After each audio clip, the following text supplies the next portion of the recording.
नमस्कार छात्रों, आर के विज्ञान पीजी महाविद्यालय कालवाड़ जयपुर की ऑनलाइन क्लासों में आपका स्वागत है। छात्रों, आज हम बीए पार्ट फर्स्ट ईयर इतिहास विषय के पेपर सेकंड जो हमारा राजस्थान का इतिहास है उसके बारे में हम चर्चा करेंगे। छात्रों, आज हमारा जो चर्चा का टॉपिक है वो है मेवाड़ के गुहिल। छात्रों, जो गुहिल वंश के शासक थे, गुहिल वंश के शासकों ने मेवाड़ पर राज्य किया।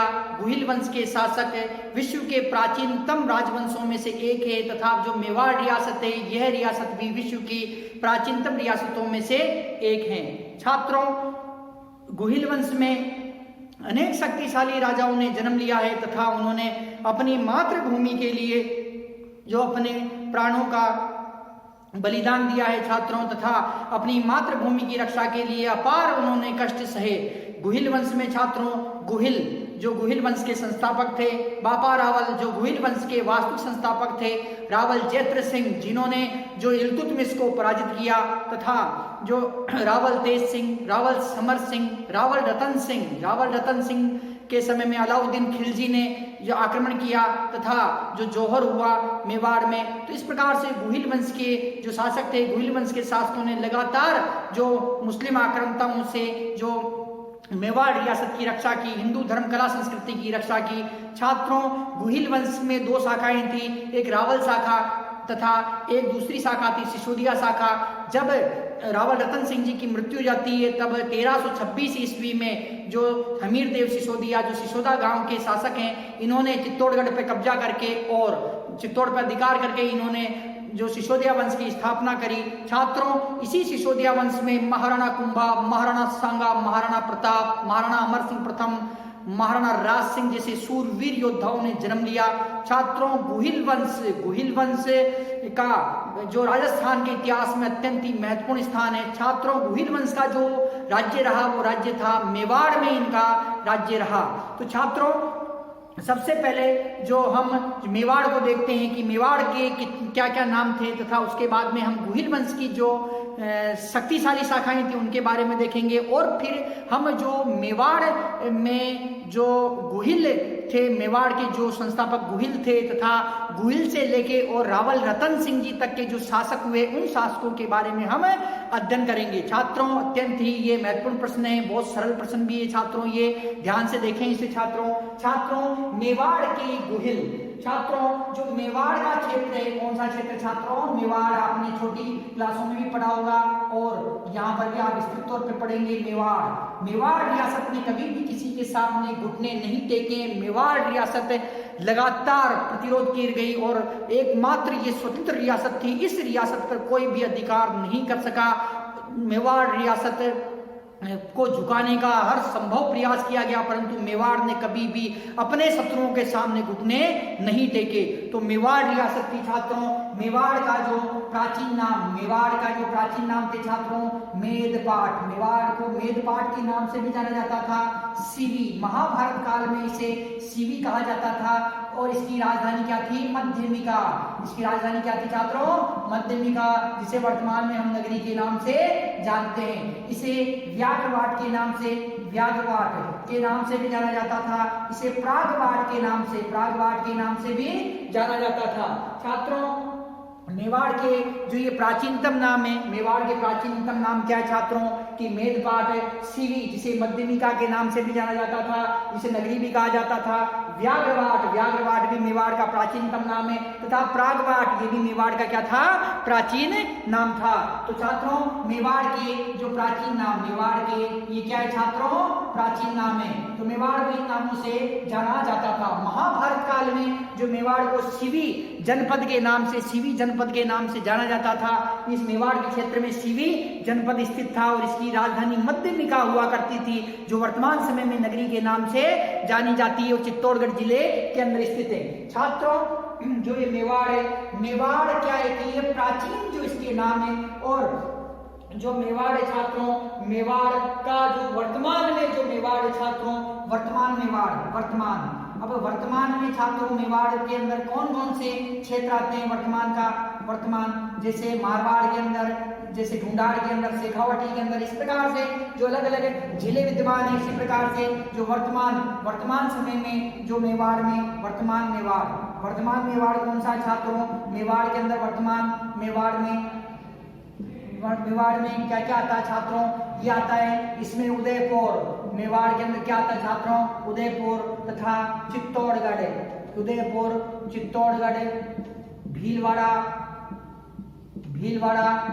राजसमंद, डूंगरपुर,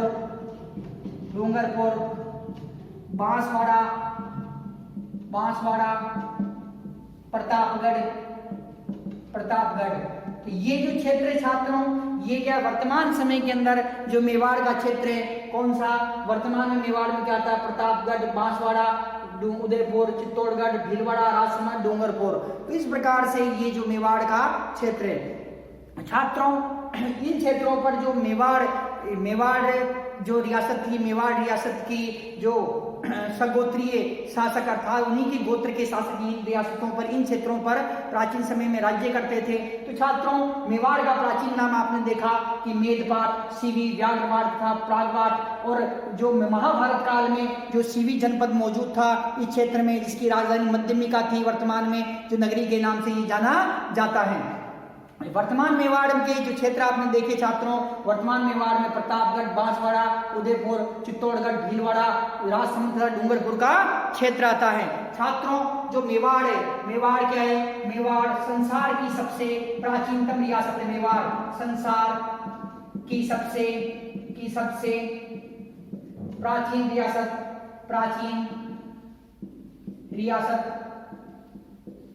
संसार की सबसे प्राचीन रियासत कौन सी छात्रों? मेवाड़। संसार की सबसे ये प्राचीनतम रियासत है छात्रों मेवाड़। तथा जो गुहिल वंश है, मेवाड़ पे किस वंश ने राज्य किया? गुहिल वंश, जिसे हम सिसोदिया वंश के नाम से भी जानते हैं छात्रों। तो ये गुहिल वंश है छात्रों। तो ये क्या है? ये संसार का सबसे प्राचीनतम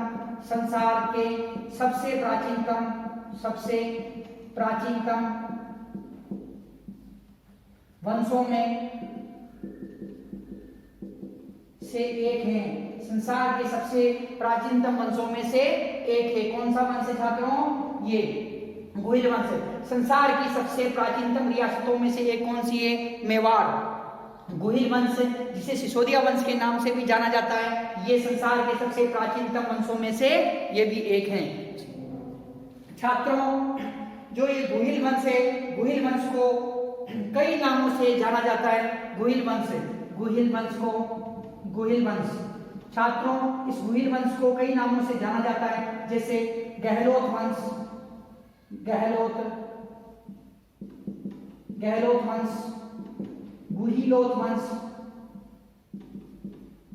गुहिलोत वंश,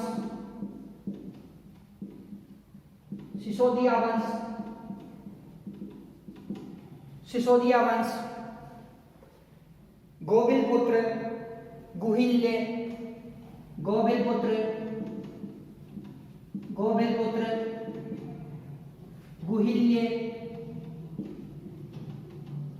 गुहिल्य, गोविलपुत्र, गुहिल्य, गहलोत,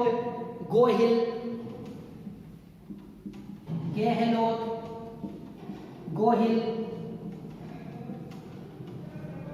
तो इस प्रकार से छात्रों, जो ये गुहिल वंश है, इसे गहलोत वंश के नाम से, गुहिलोत वंश के नाम से, सिसोदिया वंश के नाम से, गोभिल पुत्र वंश के नाम से, गुहिल्य वंश के नाम से, गहलोत वंश के नाम से, गोहिल वंश के नाम से भी इसे जाना जाता है। तो ये सभी जो नाम है छात्रों, ये गुहिल वंश के नाम हैं। छात्रों, अब जो ये गुहिल वंश है, गुहिल वंश की उत्पत्ति किस प्रकार से हुई, विभिन्न प्रकार के जो विद्वान हैं अलग अलग अपना मत प्रस्तुत करते हैं। तो हम देखते हैं छात्रों, गुहिल वंश की उत्पत्ति। छात्रों, जो पिछले जो हमारे वीडियो थे उसमें हमने राजपूतों की उत्पत्ति के सिद्धांत हमने पढ़े थे, उसमें गुहिल वंश का भी उत्पत्ति के बारे में बताया गया था। लेकिन यहाँ ये अलग से जो प्रश्न है छात्रों, इसलिए हम गुहिल वंश की उत्पत्ति, तो गुहिल वंश की जो उत्पत्ति छात्रों, तो गुहिल वंश की उत्पत्ति के बारे में हम देखते हैं छात्रों, इसमें D.R. भंडारकर, ब्राह्मणों से उत्पत्ति, ब्राह्मणों से उत्पत्ति, गुहिल वंश की जो ब्राह्मणों से उत्पत्ति बताई गई छात्रों, वो कौन बता रहा है? डी.आर. भंडारकर। ये क्या बता रहे हैं कि गुहिलों की उत्पत्ति किससे हुई? ब्राह्मणों से। डॉक्टर गोपीनाथ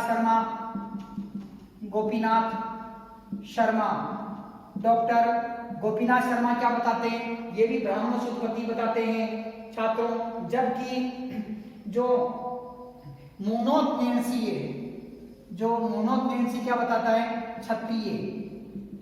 क्षत्रिय वंश के गुहिल कौन थे? क्षत्रिय वंश के थे। कौन बताता है? मोहनोद नैन्सी। गौरीशंकर हीराचंद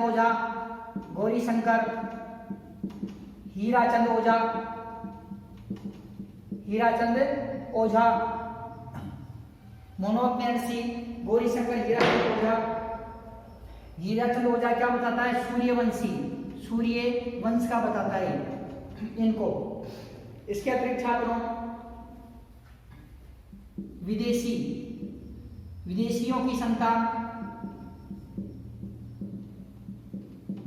की संतान ये कौन बता रहा है छात्रों? ये बता रहा है कर्नल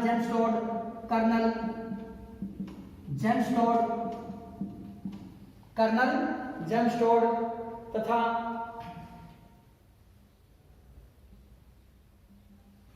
अबुल फजल नाम का विद्वान है छात्रों। एक कौन है? अबुल फजल। ये विद्वान क्या बताता छात्रों? अबुल फजल अकबर के नवरत्नों में से एक है। और ये अबुल फजल क्या बता रहा छात्रों? ईरान के बादशाह नौशेर खां, ईरान के बादशाह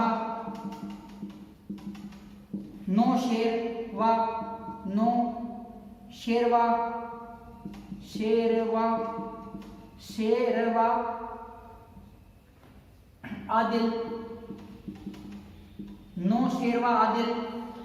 के वंशज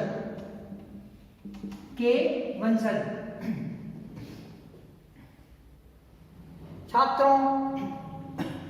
जो ये गुहिल वंश की उत्पत्ति के बारे में अलग अलग विद्वान अपने अलग अलग मत दे रहे हैं। जैसे ब्राह्मणों से उत्पत्ति, गुहिल वंश ब्राह्मणों की संतान थे, ब्राह्मणों से इनकी उत्पत्ति हुई है। इसके बारे में कौन कह रहा है? डी.आर. भंडारकर नाम का जो विद्वान है। कौन है छात्रों? डी.आर. भंडारकर नाम का जो विद्वान है। ये विद्वान क्या बताता है कि ब्राह्मणों से उत्पत्ति हुई है। डॉक्टर गोपीनाथ शर्मा है, डॉक्टर गोपीनाथ शर्मा भी इसी मत को प्रतिपादित करते हैं कि गुहिल जो राजपूत शासक है, गुहिल जो वंश के शासक है, ये किसकी संतान है? ब्राह्मणों की ये संतान है। क्षत्रिय वंश के अर्थात गुहिलों को जो क्षत्रिय बताता है वो कौन बताता है? मोहनोद नैन्सी। कौन बता रहा है छात्रों? मोहनोद नैन्सी ने क्षत्रिय बता रहा है। इसके अतिरिक्त छात्रों जो डॉक्टर गौरीशंकर हीराचंद ओझा है, कौन है छात्रों? डॉक्टर गौरीशंकर हीराचंद ओझा, ये सूर्य वंश है। कौन सा वंश छात्रों? सूर्य वंश का बताते हैं। ये सूर्य वंश का किसे बता रहे हैं छात्रों? ये जो क्षत्रिय जो है कौन? गुहिल जो शासक है, गुहिल शासकों को ये सूर्य वंश का बता रहे हैं। और कर्नल जेम्स टोड है, ये तो विदेशी, इसलिए विदेशी बताएगा छात्रों। और इसने क्या बताया है? इन्हें विदेशियों की संतान बताया है। तथा जो अबुल फजल नाम का विद्वान है, अकबर के दरबार में ये नवरत्न था, ये अबुल फजल नाम का विद्वान ये क्या बताता है? गुहिल जो थे ईरान के बादशाह नौशेरवा, ये क्या है छात्रों? नौशेरवा आदिल के वंशज थे, नौशेरवा आदिल के वंशज थे। तो ये अबुल फजल क्या बता रहा है कि ईरान के बादशाह नौशेरवा आदिल के वंशज कौन थे? गुहिल थे। तो छात्रों इस प्रकार से ये आता है। परंतु छात्रों जो गुहिल वंश के शासक है, स्वयं जो गुहिल वंश के शासक है, गुहिल वंश के शासक कौन छात्रों? गुहिल वंश के शासक। तो छात्रों गुहिल वंश के शासक स्वयं को क्या बताते हैं? भगवान श्री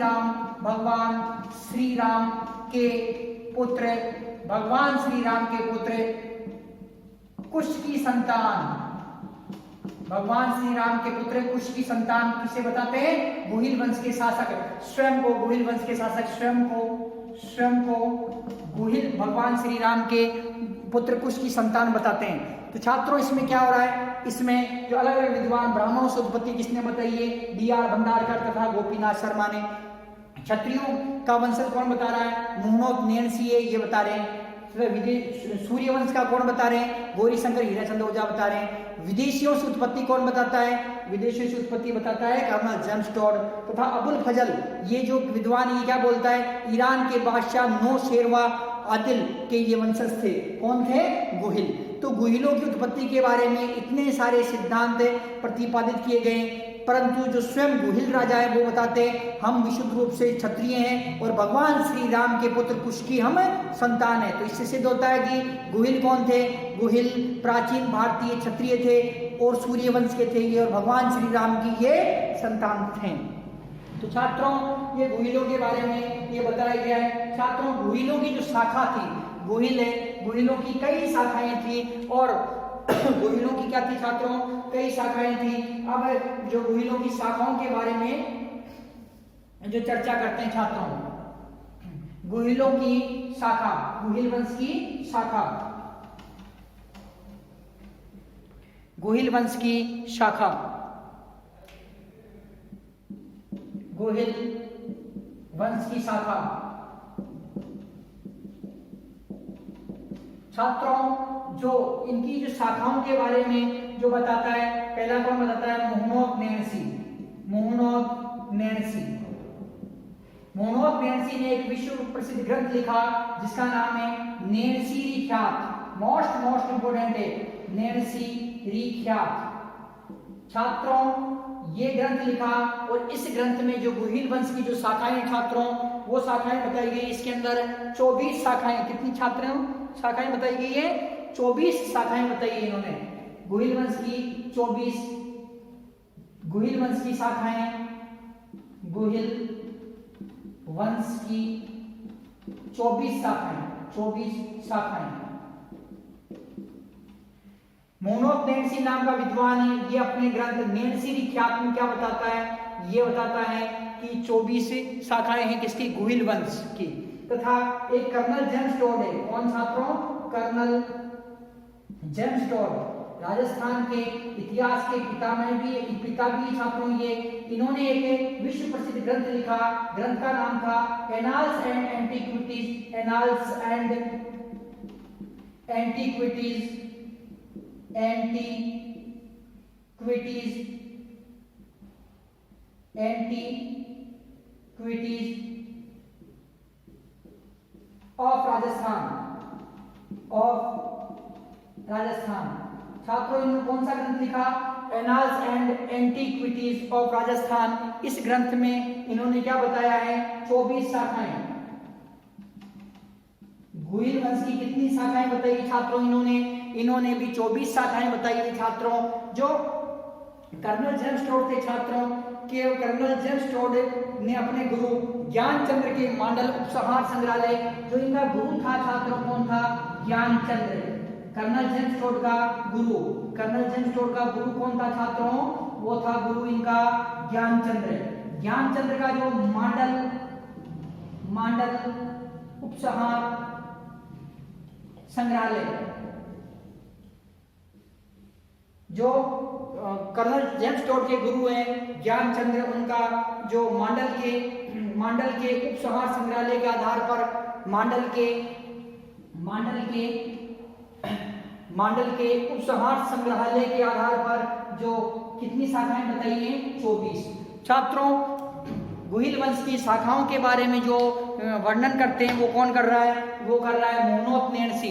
सर्वप्रथम जो मुहनोत नेणसी क्या बता रहे हैं कि नेणसी रिख्यात नामक इन्होंने ग्रंथ लिखा और नेणसी रिख्यात नामक ग्रंथ में इन्होंने जो गुहिल वंश की 24 शाखाएं इन्होंने बताई।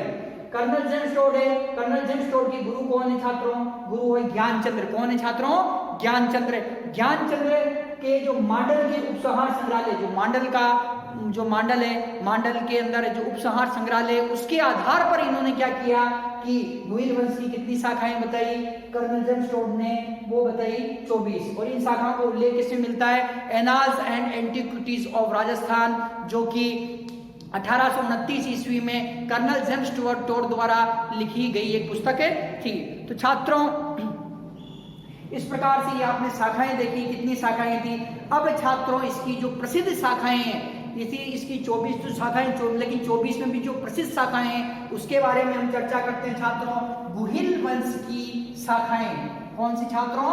गुहिल वंश की शाखाएं। गुहिल वंश की शाखाओं के बारे में हम चर्चा करते हैं छात्रों। तो गुहिल वंश की जो शाखाएं थी छात्रों वो कौन कितनी थी? ये थी छात्रों गुहिल वंश की शाखाएं, वंश की शाखाएं। छात्रों जो गुहिल वंश की शाखाएं हैं वो शाखाएं किस प्रकार से? इस प्रकार है छात्रों।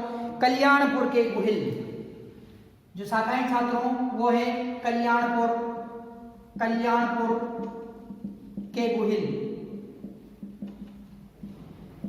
चाकसू, जिसे हम चाकसू के नाम से भी जानते हैं छात्रों, के गुहिल, के गुहिल।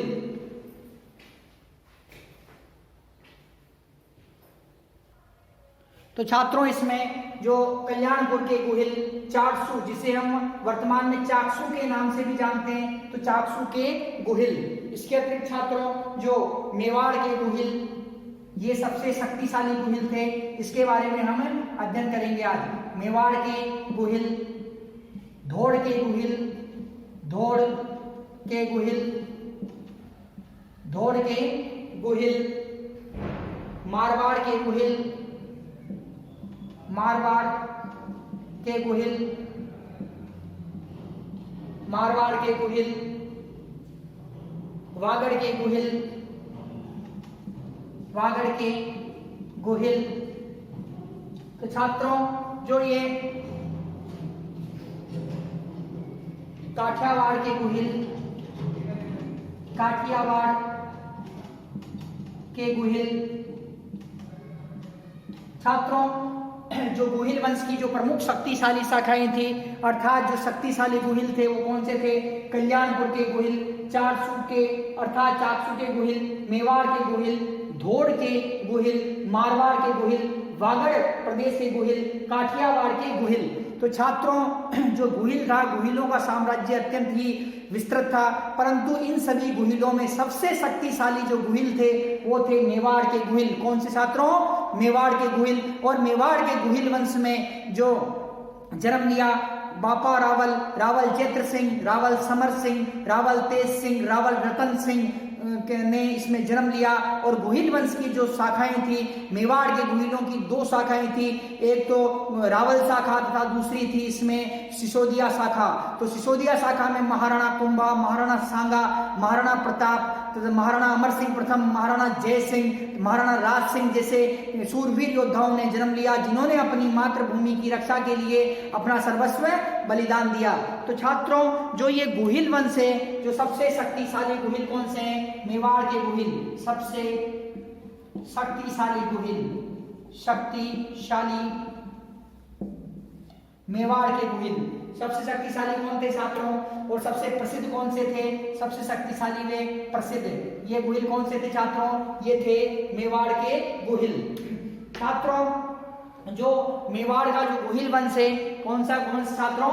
मेवाड़ का गुहिल। इसकी भी दो शाखाएं थी, रावल शाखा, रावल शाखा और सिसोदिया शाखा। कौन सी शाखा? सिसोदिया शाखा। तो छात्रों तो इसकी भी ये दो शाखाएं थी। छात्रों अब हम क्या है कि जो मेवाड़ के जो गुहिल है छात्रों, मेवाड़ के गुहिल के बारे में हम अध्ययन करते हैं। छात्रों अब जो हमारा जो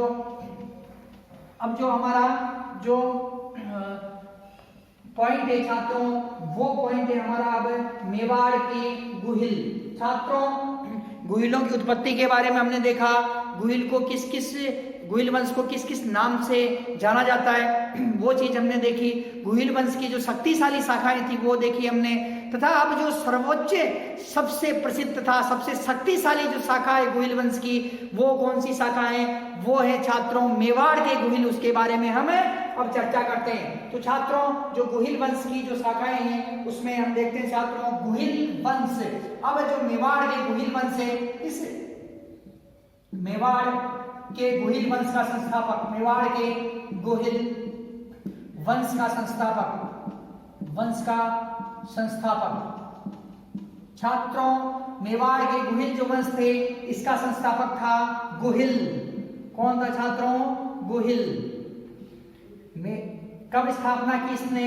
स्थापना 566 ईस्वी पूर्व, 566 ईस्वी। स्थापना कब की छात्रों? 566 में। पिता का नाम क्या था छात्रों? शीलादित्य। गुहिल के पिता का नाम शीलादित्य। माता का नाम क्या था? पुष्पावती। जो गुहिल की माता थी उसका नाम क्या था छात्रों? पुष्पावती। पुष्पावती कहाँ की राजकुमारी थी? आबू की परमार वंश की राजकुमारी। परमार वंश की राजकुमारी। छात्रों, आबू की परमार वंश की राजकुमारी कौन थी? ये पुष्पावती। छात्रों, जो ये गुहिल था, गुहिल का लालन पालन किसने किया? लालन पालन किसने किया छात्रों? गुहिल का कमलावती नाम की एक विधवा ब्राह्मणी ने। कमलावती ये क्या थी? विधवा ब्राह्मण स्त्री थी। ये ब्राह्मण स्त्री, इसने क्या किया? इसका लालन पालन किया। छात्रों, कहा जाता है कि वल्लभी ये कहां पर स्थित है छात्रों? ध्यान देना छात्रों इसमें। वल्लभी कहां आता है छात्रों? गुजरात में आता है। वल्लभी पर क्या हुआ कि आक्रमण हुआ, शत्रुओं ने आक्रमण कर दिया और वल्लभी के शासक शीलादित्य, वल्लभी का शासक कौन था छात्रों? शीलादित्य से पराजित कर दिया। इस समय जब वल्लभी पर आक्रमण हुआ उस समय जो शीलादित्य की पत्नी थी पुष्पावती, शीलादित्य की पत्नी कौन थी? पुष्पावती। यह वल्लभी नगर से अपने पीहर, पुष्पावती का पीहर कहाँ था छात्रों?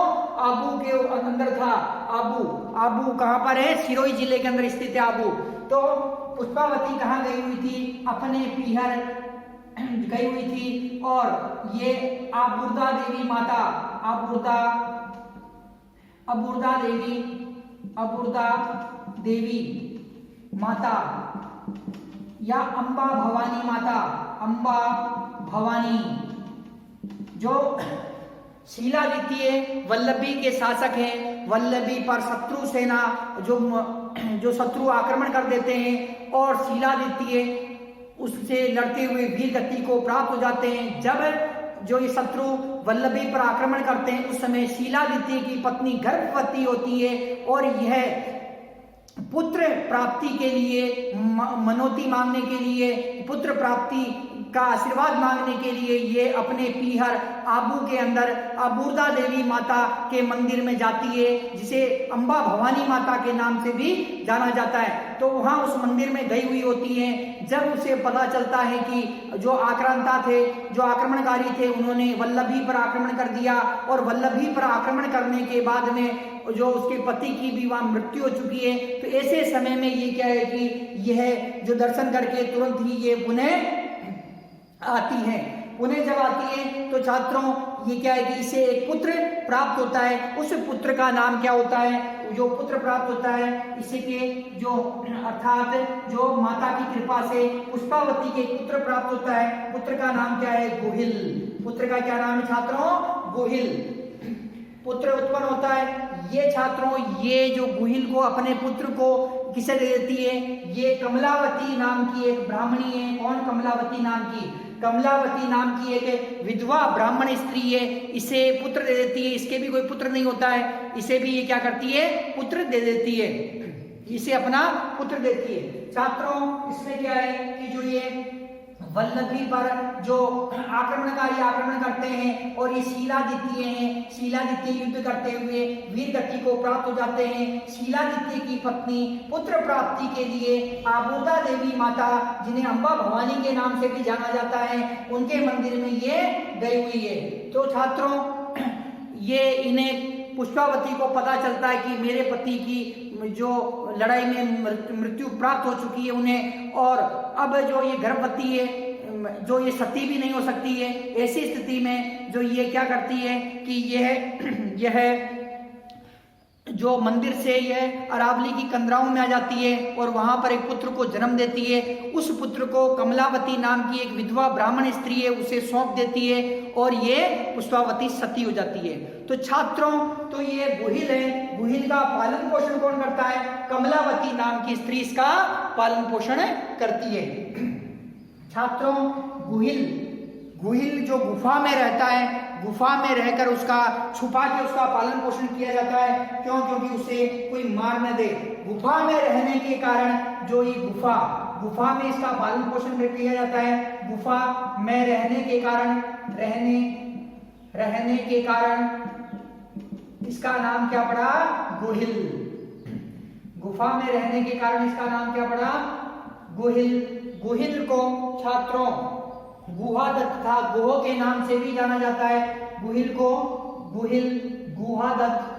गुहादत्त तथा गोह के नाम से भी जाना जाता है। गोह का मतलब क्या होता है? गुफा होता है।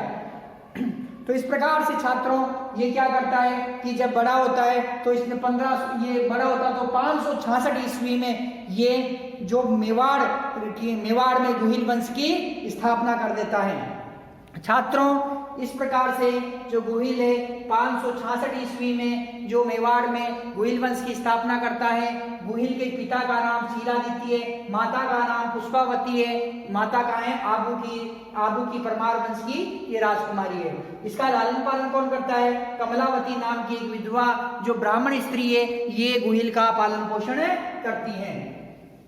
छात्रों, जो गुहिल है तो गुहिल के बाद में जो इसके उत्तराधिकारी बनते हैं, छात्रों गुहिल के बाद में जो इसके उत्तराधिकारी गुहिल मेवाड़ की स्थापना जो की थी, मेवाड़ में गुहिल वंश की उसने किसने की थी? गुहिल द्वारा की गई थी। गुहिल के उत्तराधिकारी, अब छात्रों इसके जो उत्तराधिकारी गुहिल के जो उत्तराधिकारी छात्रों वो कौन से थे? भोज,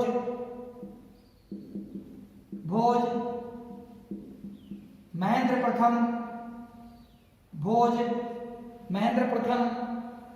नागादित्य ब्रैकेट में नाग। उत्तराधिकारी कौन थे छात्रों? इनके उत्तराधिकारी थे भोज, महेंद्र प्रथम, नागादित्य, जिसे नाग भी कहा जाता है, शीलादित्य। छात्रों ये शीलादित्य गुहिल का पिता नहीं है, ये दूसरा शीलादित्य जिसे शील के नाम से भी जाना जाता है। इसके अतिरिक्त जो छात्रों उत्तराधिकारी का बाद अपराजित महेंद्र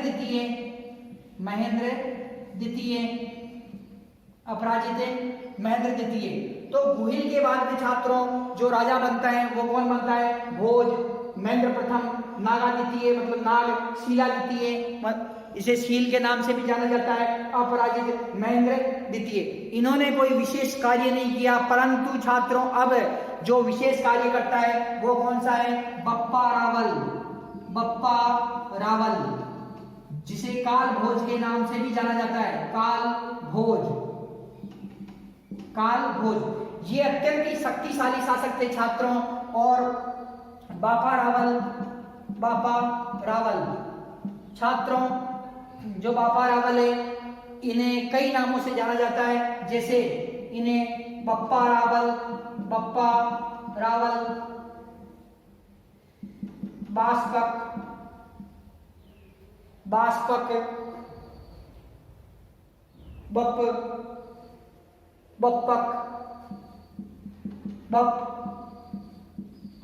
बप्पक के नाम से भी इन्हें जाना जाता है।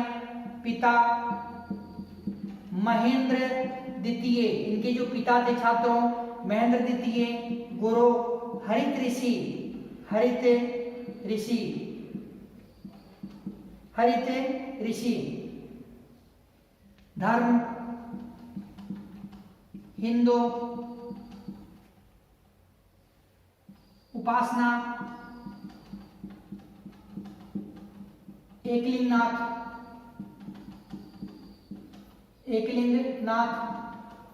भगवान शैव संप्रदाय से थे, शैव संप्रदाय। छात्रों इनकी जो उपाधि थी, किसकी, बापा रावल की उपाधि रावल किसने दी थी, हरिकृषि द्वारा जो ये उपाधि प्रदान की गई थी। और छात्रों इन्होंने क्या क्या किया, अभी इसको एक्सप्लेन और करेंगे छात्रों अपन। ये छात्रों इनका जो एक नाम था वो क्या था, कालभोज। छात्रों जो रणकपुर प्रशस्ति है, रणकपुर प्रशस्ति, ये शिलालेख है। रणकपुर प्रशस्ति कहां पर स्थित है, पाली के अंदर स्थित है। कहां स्थित है छात्रों, पाली में। रणकपुर प्रशस्ति क्या कहती है कि कालभोज व बापा अलग अलग व्यक्ति थे, अलग अलग व्यक्ति थे। छात्रों जो बापा रावल है, इन्हें क्या की, बप्पा रावल, बाष्पक, बप्पक, कालभोज के नाम से जाना जाता है। और जो रणकपुर प्रशस्ति है, रणकपुर प्रशस्ति कहां पर स्थित है, रणकपुर के जैन मंदिरों में स्थित है और ये पाली जिले में स्थित है। पाली जिले के रणकपुर के जैन मंदिरों में ये रणकपुर प्रशस्ति नाम का शिलालेख लगा हुआ है। छात्रों इसमें कालभोज व बप्पा, कालभोज मतलब कालभोज व बप्पा रावल को अलग अलग बताया गया है। बप्पा रावल को अलग अलग बताया, अलग अलग व्यक्ति थे। ये क्या बताता है, कालभोज व बप्पा रावल अलग अलग व्यक्ति थे। कौन बता रहा है, ये रणकपुर प्रशस्ति बताता है और कोई भी नहीं बताता, केवल ये प्रशस्ति ऐसा बताती है। तो छात्रों जो ये बापा रावल थे, बापा रावल ने क्या किया कि बापा रावल की जो राजधानी थी, राजधानी कहाँ थी, नागदा। राजधानी कहाँ थी छात्रों, नागदा के अंदर थी। नागदा वर्तमान में कहाँ आता है, उदयपुर नगर के अंदर ही आता है। तो इनकी राजधानी कौन सी थी, नागदा। नागदा वर्तमान में कहाँ, किस जिले में आता है, उदयपुर जिले के अंदर नागदा आता है। छात्रों जो बापा रावल थे, बापा रावल ने अरब आक्रमणकारी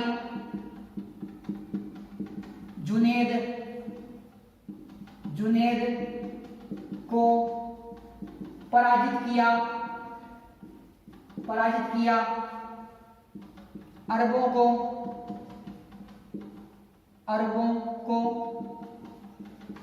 सिंध अफगानिस्तान से खदेड़ा,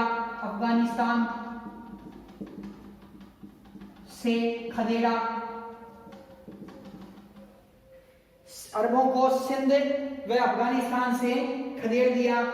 तथा जो 734 ईस्वी में मौर्य राजा मान मौर्य से चित्तौड़गढ़ छीन लिया।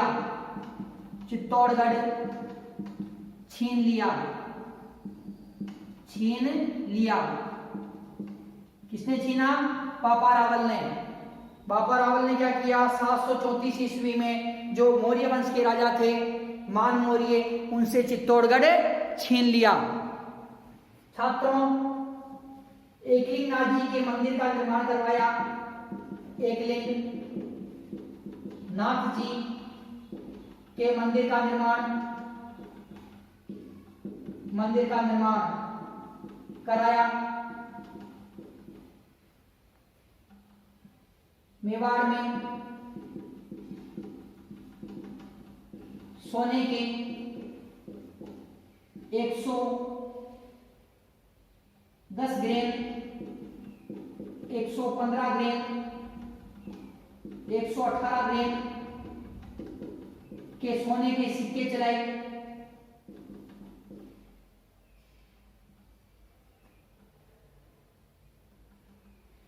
मेवाड़ में सोने के 110 ग्रेन, 115 ग्रेन, 118 ग्रेन के सिक्के चलाए।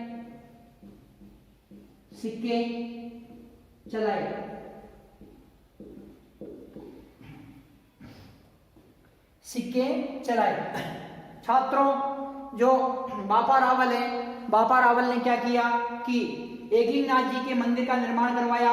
मेवाड़ में सोने के 110 ग्रेन, 115 ग्रेन व 118 ग्रेन के सिक्के चलाए। छात्रों, जो ये बापा रावल है, बापा रावल जो मेवाड़ के सबसे शक्तिशाली शासक थे, मेवाड़ के वास्तविक संस्थापक, मेवाड़ के वास्तविक संस्थापक, मेवाड़ के वास्तविक संस्थापक